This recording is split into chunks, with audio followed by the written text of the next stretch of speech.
Hi, this is me, anonymously.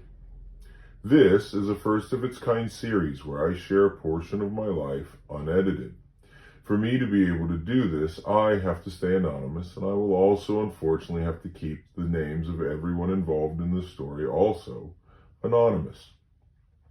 I decided to do this partly for myself so that I can finally tell my story truthfully and accurately. The other reason is I want to possibly and hopefully help someone who's in a similar situation. My story is like so many other people's stories. I was young, I was partying my face off, I met a girl, we fell in love, we got married, and then it all fell apart.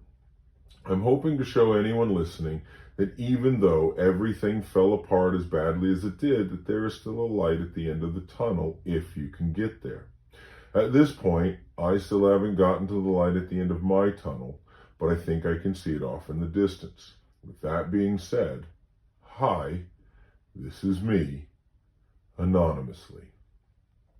Since the purpose of this series is supposed to be about my future relationship with Marla and the inevitable destruction of that relationship, I don't want to spend as much time as I thought I did on the next 2 years of us not talking to one another all that much.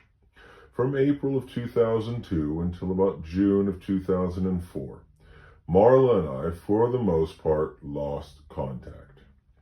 I will take the majority of that blame. I was super distracted and busy with my new life.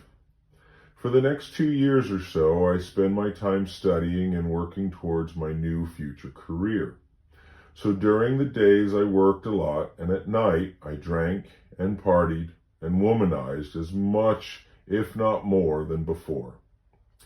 I stayed living in the squat from Fight Club for around 6 months or so, and then we moved not too far from that house into a nicer house, but a much, much worse neighborhood.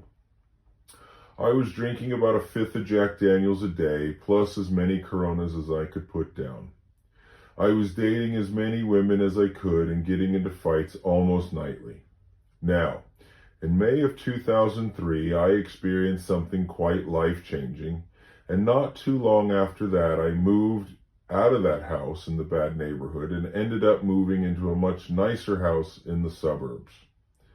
The state I was living in had a zero-tolerance policy when it came to drinking and driving. And moving out to the suburbs is one of the best things that I could have ever done because it definitely slowed me down on my drinking and my partying. Instead of drinking all night, I either went skateboarding downtown or I spent my time at the house working on projects with my roommates. For the first time ever in life, I started to find somewhat of a balanced routine.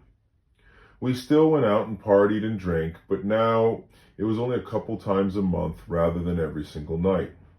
But by May of 2004, everything is moving along pretty good.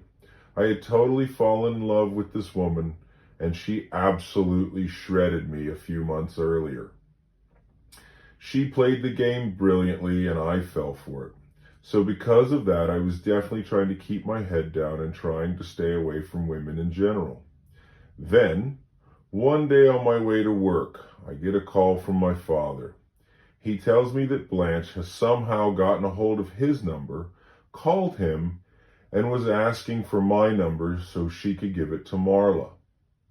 He told her he would call me and find out if that was okay to give out my number, and he asked that she call him back later.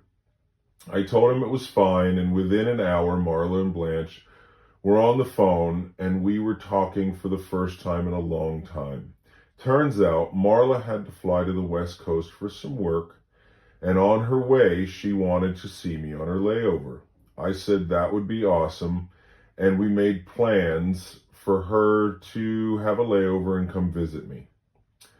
So the day has come for Marla and me to see each other again after a little over 2 years.